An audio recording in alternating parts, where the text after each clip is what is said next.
Donald Trump's fighting talk has the world worried.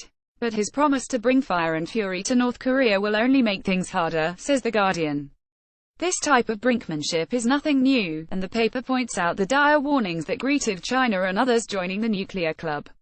Trump, however, is not most people, The Guardian argues, saying that the president's words were strikingly reminiscent of the bluster of North Korea itself. Even this comparison, suggests the paper, isn't quite fair on Pyongyang. The country's statements are calculated, not cavalier.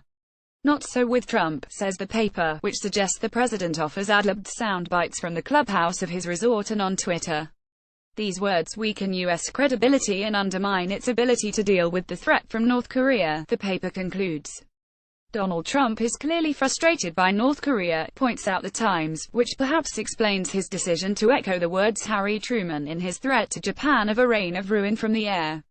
That was at the end of a long war, points out the paper. Trump's comments, however, are aimed at trying to frighten an enemy away from starting a war. Yet this bombast could be misjudged, argues the Times, which says his statement may have undone the diplomatic consensus aimed at making North Korea toe the line. There is another possibility behind Trump's decision to step up the war of words, that his saber-rattling may be directed more at China than at Kim.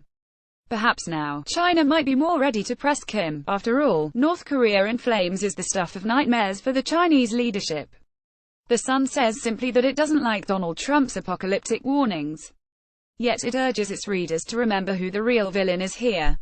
Whatever you might think of Trump's comments, the paper argues, the president is only reacting to Kim's deranged threats. So how should Trump respond? Ignoring North Korea isn't an option, with the Sun saying that Trump's immediate predecessors in the White House tried that with no success.